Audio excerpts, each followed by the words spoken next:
Good evening. The Who's today were on at Warwick Farm. It's Australia Day, and the track out at Warwick Farm was good. The rail was in the normal position. Well, it wasn't really the place to be, although Ernest late in the day went along the fence and won. The fence could have been a bit iffy.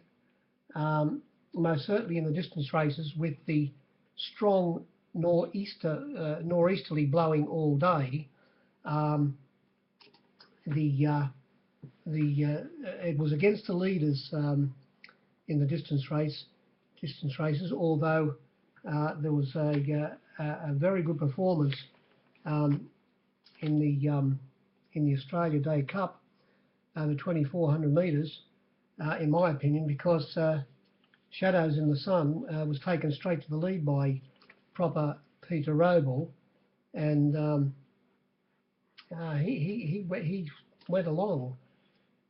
This horse, as Mark Sheen said, had all of them off the bit coming to the turn, and he didn't get that far off the fence, and he fought on very well. We'll get to that later. Look, Canterbury last night. Oh my God. Would I say anything about Canterbury last night? There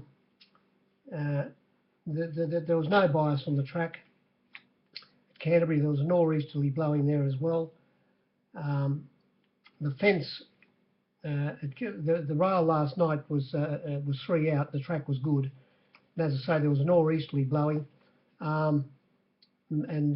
The fence, even though there were runners that did come around them, the fence was the play. If you could save ground on the fence, it was an advantage. And out of the meeting, well, look, there's nothing you could say in the first.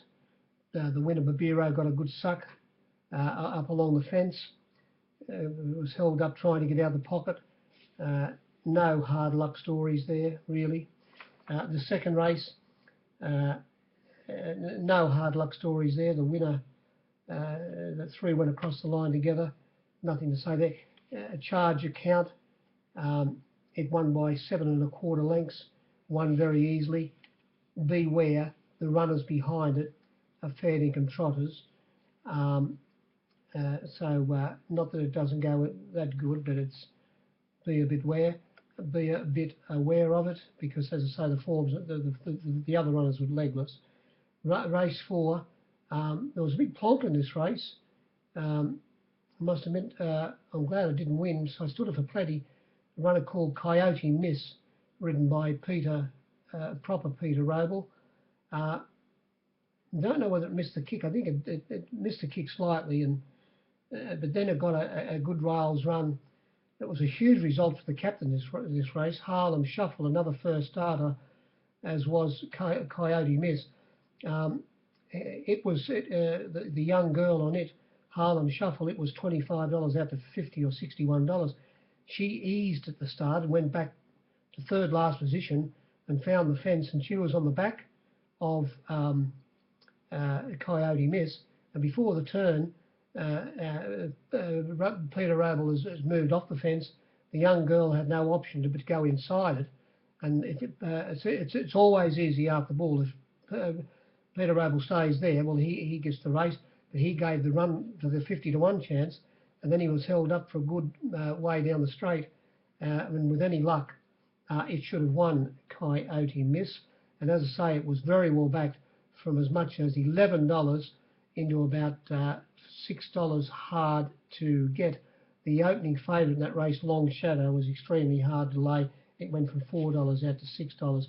They did back a few runners in the race, but the Coyote Miss was the unlucky runner, and also the best backed. Sky Train won the sprint race. It was always going to be where it was, and fortunately for Christian Reith, the heavens opened when they turned for home. There were a few, and was able to go through the split. He kitted to it like he had to halfway down the straight, and then it gave that little sprint that it has in it. Unanimously forget its run. It was better than it looked. and of course didn't cost a lot, was tracked wide all the way, wasn't the place to be.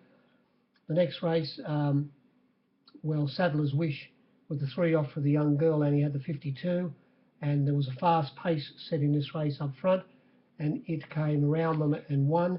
And similarly in the last, there was a nice solid pace up in front set by Leica Bitterlippy, and the favourite award season was able to sit in about 5th or 6th position and come around them on get around them turning for home and win easily. There was a runner in this race in excess, unfortunately broke down badly, and just as it broke down, it was coming fairly quickly. If it doesn't break down, it only would have beaten the winner, but it most probably would have run second. But unfortunately, as I say, it broke down. The winner was coming back in distance and was the best run. The figures all night last night were fairly skinny. The pros weren't betting that much, and it was a fairly ocean meeting. Now we'll get back to this Warwick Farm meeting. In the first race today, they said there was 102.5 on the screen. Well, I'm embarrassed to say there was only 91. You wouldn't see it, but it was there for 5 minutes, 3 minutes. The favourite, Gulef, it was $2.80, $2.80 given. I think the best flux $2.20, $2.80. There was $2.50, there was $2.40, there was $2.30, plenty of it. But the flux was $2.20, and there were runners in this race that didn't have a name. It will go back to the winner. It missed the kick slightly, but it rounded them up, coming wide on the turn, ridden by the perfectly balanced Rodney Quinn, and it was able to beat Good Job Bro, who was placed at Newcastle by 1 length, and they got right away from the others. But the others are fairly ordinary 2-year-olds at this stage. The flux, how we got to the 91 here. At number 1, Battlefront didn't have a price. It went from $9 out to, or $7 even, out to 17. Good Job Bro went from $8 out to 14, back into 10. Laura Tell, Latrell, it went from $8 out to 10. Mr. Rainmaker, 16 to 21, back to 17, back to 21. As I say, wouldn't see, but 280 given. Red Hot Dame, it was 20 out to 51. Sunday Chill was it was $7 to $8.50, and the bottom one, the Wesleyan, it went from about a 7 to 2 chance out to $9, 7 to 2 out to 8s, and as I say, the favourite rounded them up fairly well. As I said, the wind at this meeting was out of the northeast, and into their face in the distance races. And in this second race, that's well, this favourite finish up, Veneray, finish up running last, beaten 19.5 lengths, eased down. It was set a bit of a task. Father Schofield said that it wouldn't settle on him with the blinkers on, and it went really fast, which is always going to be the case because Fast Clip was always going to go forward, trained by Gay from the outside alley, and he had one option, and it made, Veneray run along to hold the lead early on, and it was, as I say, was running into the wind to boot, and I got a funny feeling, not a funny feeling, I think a fact, that it ran its first 1,000 metres in 58.7. Well, how in the hell was it going to finish in the placings at running breaking 59 for the first 1,000, and it weakened right out of it, as I say, to run last. Fast Clip, who looked at it early, then sat and looked at it a couple of legs behind it coming down the side. It went fairly ordinary as well, and it was left up to Thumbtacks, who sat in 5th position, ridden by Jay Collette, to when the 600 or 700 metre mark was reached, said, come on, they're running on empty up in front. We're going, and it took off, and it was wide on the turn, rounding them up, and you wouldn't have blamed the judge if he had picked up number 2 and was wanting to slide it in the frame, because it was you could see that it was going to win on the turn. Looking at the 2 leaders was Ferment, turning around in the weights with it, and Navana today. It was very easy in the betting. Ferment stuck on very well, this 3-year-old. Was only beaten a length, and Jimmy Fortune's 100 to 1 chance came from last along the fence and was only beaten 1.2 lengths. The flux in this race, Fast Clip, was $5.50 into $4.60, back to $5, but into $4.20 late. Thumbtacks was $4.60 out. You wouldn't see it, $6, but started $6. They returned to $5.50. It was $6 plenty over when they jumped. The favourite, Veneray, put it up $1.80 and got out to $2.10 on the fence on one board at least. Plenty of evens, and I was evens when they jumped, trying to lay it. I did lay it for something. Jimmy Fortune was $151. Slick Sniper 41. Anything was 71, 61. Volta, who's now being retired after today, was 201 chance, a 200 to 1 chance, and Ferment. Well, bookies reached for it. They knew it couldn't win. It went from about a $5 chance out to $11 at one stage, back into about $8. The winner, things fell into place for it. Race 3, there was 104.8 on the screen, and positive figures in the marketplace, 102. And this race was won by the Avery, Shamadani. Was always going to be back in the last 2 or 3, Shamadani, and the way the track was playing after the first 2 races, and the wind was blowing here, it was always going to be suited coming down the outside. It went up 7 to 2, about a $4.40 chance, got to $4.81 board, got into $4.60, into $4.20, fluctuating, was always low. Like a fool, I gave $4.40 for a good bit of section right towards the end of betting. It only started $4, and it was able to come from last and round them up. There were quite a few runners backed in this race. Madam Nash went from 20 out to 30, back into 26 to 21. Tit Pit was $6 out to $8, back into 6, went back out to 8. Shamadani, as I say, $4.80 given on one board, $4.60. Started $4. Flying Bay, 8 out to 10 taken, but started at that price. Magnolia Lane, $8 out to $10, back into about a half a point, $9.50. Bermuda Blue, who's being expelled after today, it pulled on its ride and copped a couple of checks in the run. It went from $8 or out to $8 out to $9, back into about $7.50, but back out to $8 to start that price. Caesar's Princess, it went from about $7.50 out to $8.50. Shoe Swap, and while these runners got that, they were always liable. Shoe Swap was $8.50, $9 taken, $8.50 taken. Started $8.50. Maya Mira, it was $12. Would have been a great result for the captains.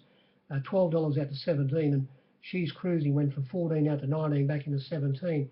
Second horse, as I say, would have been a great result for the bookies, Maya Mira, but it wasn't to be. The favourite, Shamadani, as I said, came from last, and rounded them up down the outside, which was, especially in the distance races, the best place to be, and in the sprints as well. The fence, the wind helping them down the side. Now this next race, this favourite got into a bit of bother. Wouldn't have mattered if it didn't. It still wouldn't have won.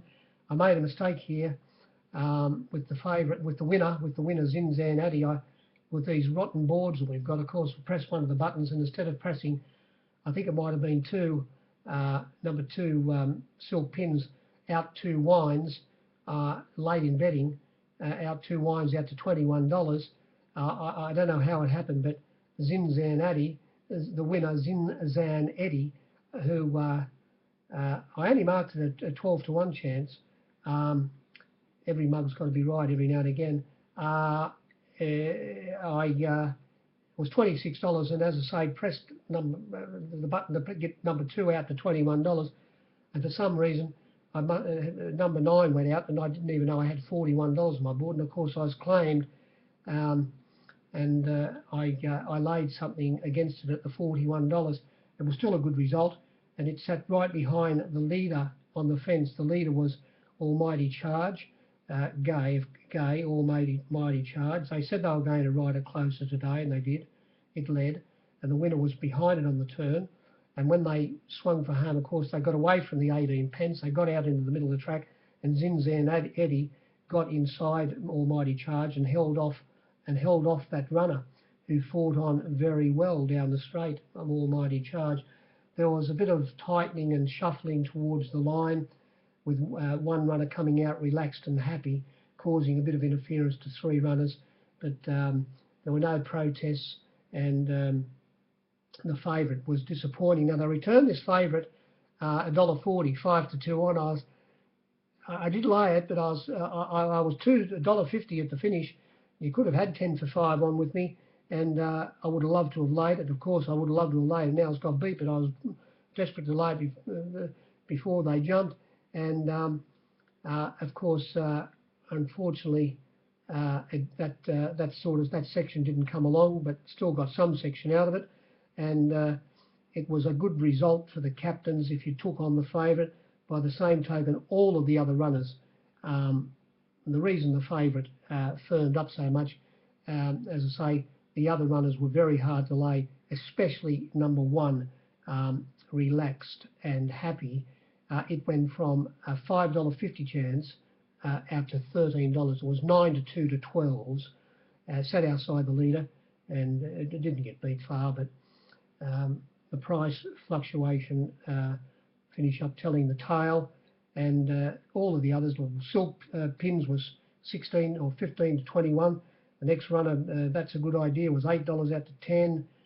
Turnley, it was backed 15 out to 18 or 17, back into $13 at one stage. Was started 16. Knockabout was 26 to 41, 26 to 31. The next Jordan taken into 26. Almighty Charge 26 to 41, and as I say, the bottom one, Zinzanati, was about $16 out to 31. Old Muggins here, I bet $41 by mistake, but everyone, I suppose, makes mistakes. And the favourite, well, he said he couldn't really get it balanced. It didn't miss the kick, got into an awkward position, and that was about it. But it mightn't be as good as they think anyway. Now the next race, race 5, there was 103 on the screen for the robots, and 100 in the marketplace. And this race was won by Nickelberg. It was a skinner for the captains, a huge result. It didn't have a price. It was $41, although 51 might have been given early in betting for something, but it wasn't really laid, and it was $41 not taken in Nickelberg. And you think this wasn't a clever ride by the brilliant Brendan Abdullah. He drew barrier 7 in a field of 11, and he came out of the barrier and he velodromed.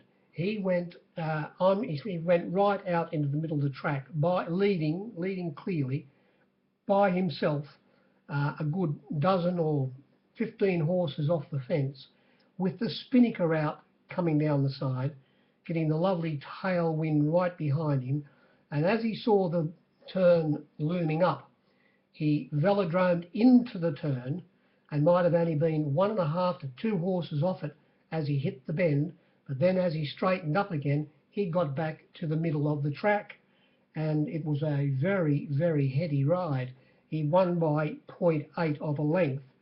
Coming from about 6th position was the favourite Matignon, who was always firm in the market, laid some good section against it at the $3.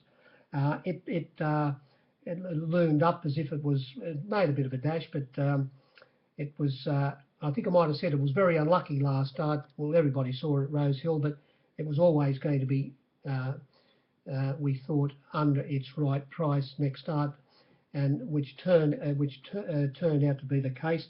Its stablemate in this race, Savante, number 8, which dead heated for third with Christy Lee. It was the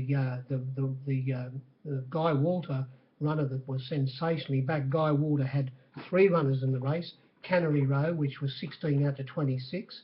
The favourite, Matillon, $3 out to into $2.90 or 80, back out to $3.10, the starting price.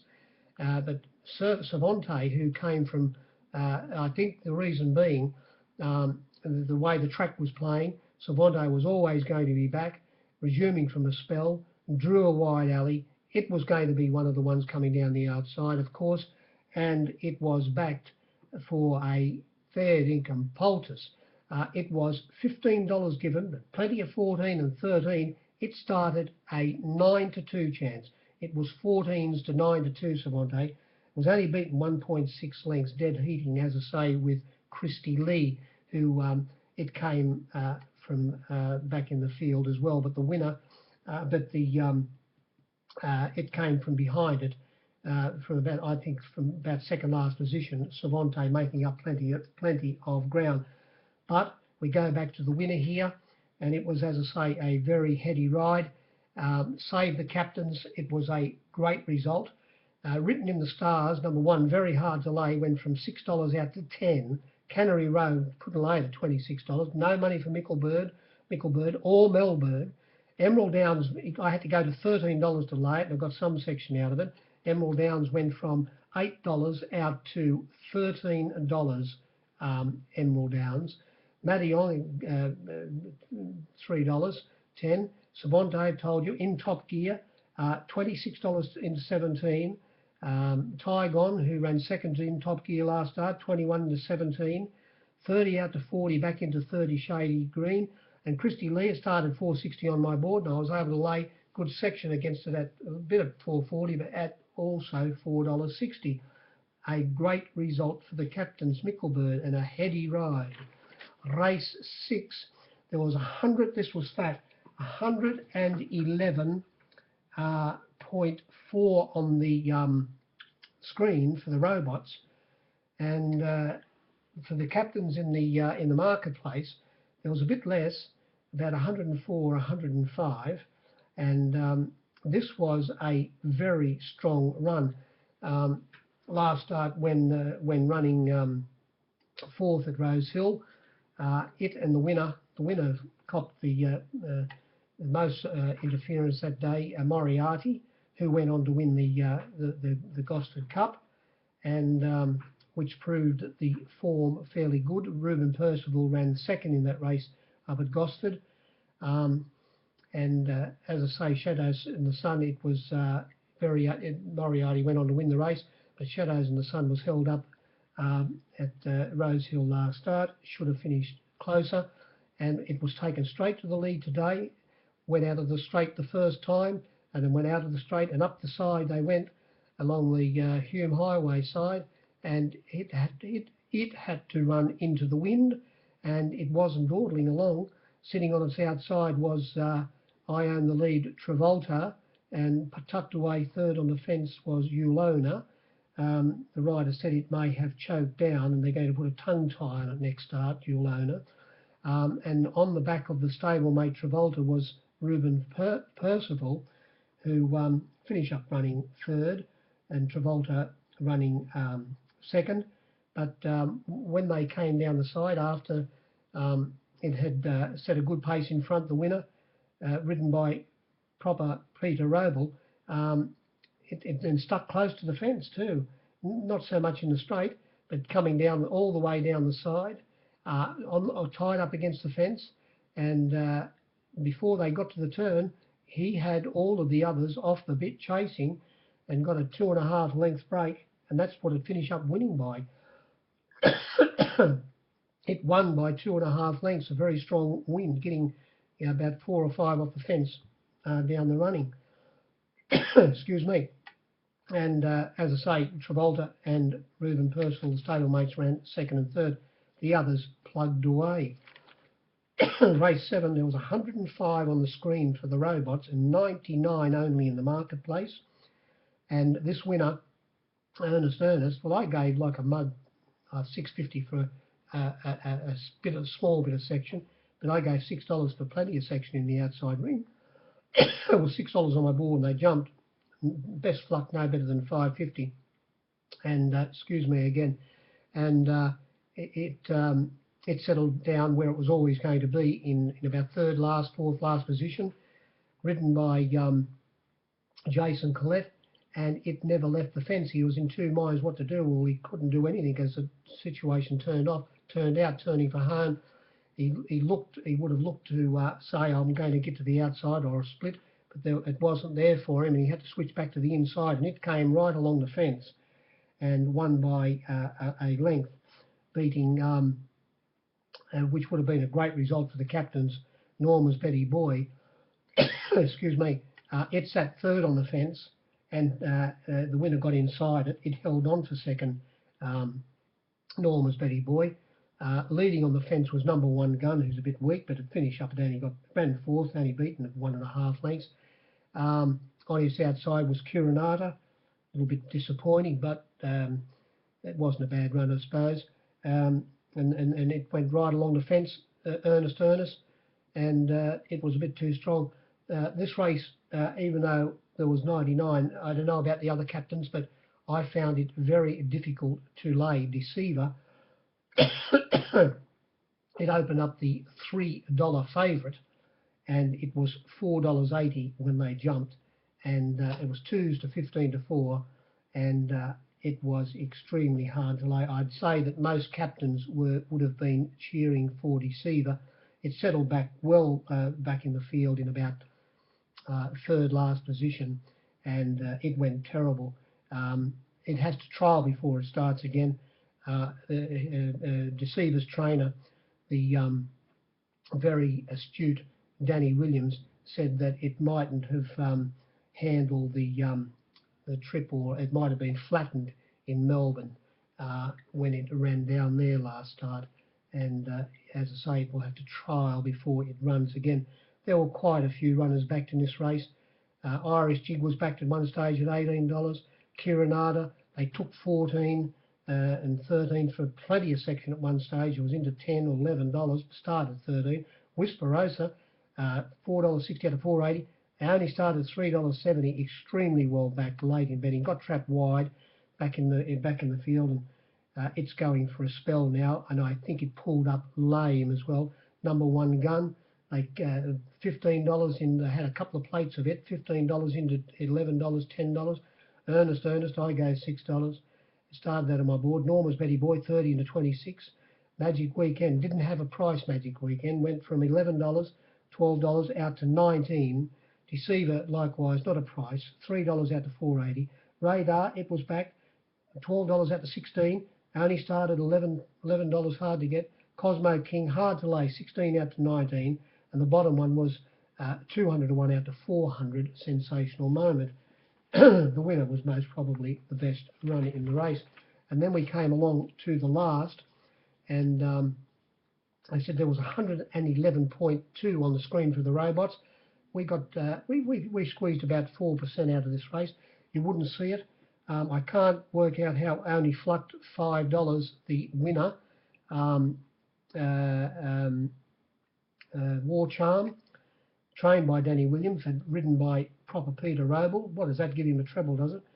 And because $6 given in the outside for a bit of section, but there was a stack of $5.50 on the fence, and it wasn't far away today. War Charm.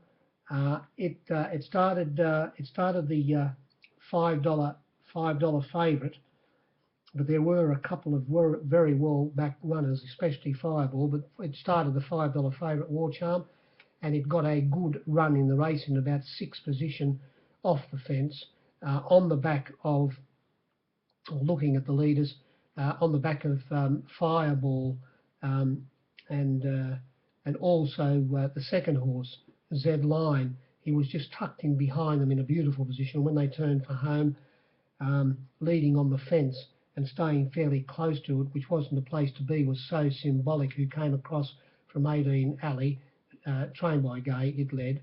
It stuck on very well. It finished up. It ran third, only beaten 1.2, and is extremely well backed. And its run was most probably, possibly the best, coming across from there and finding the fence and staying on it. As plenty of $8 given. It only started about a $5.50 chance, maybe $6, very hard to get. Sitting on its outside was coming across from was River of Salvation, and it finished up running last. And 3 wide outside the 2 leaders was the extremely well backed Fireball.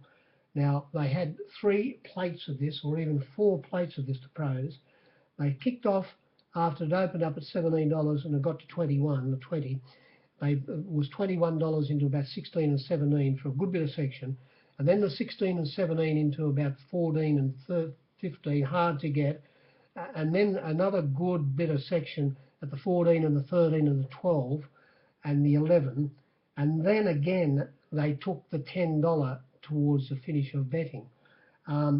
And it stuck on very well. It finished up running 4th and sat 3 wide outside the leaders, and it was only beaten about 1.4 lengths. The favourite, while looking at the leaders, as I said, he was able to get into a good part of the track and riding very vigorously and with his strength. P. Roble, he's a great rider. This hoop. He was able to get it home and beat Z-Line, who would have been a great result for the captains, who was always firm in the betting at around about the $17, $18 mark.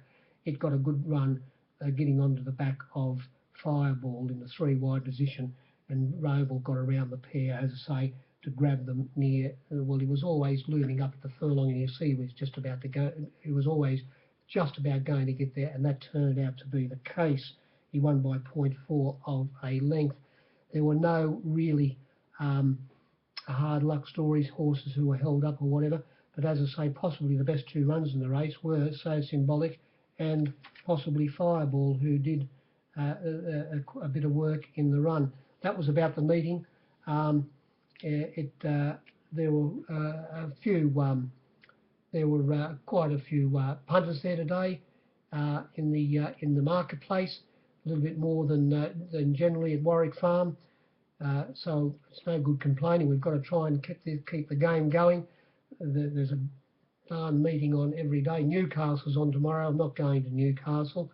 And then there's a stack of meetings on everywhere else. And in Sydney, believe it or not, on the long weekend, Australia Day weekend, we haven't got a meeting in Sydney to go to. So, and I think they're out. I don't know where they're on, but they're out wide in the country somewhere. So anyway, if you're having a bet, good luck, and we'll speak to you during the week. Good evening.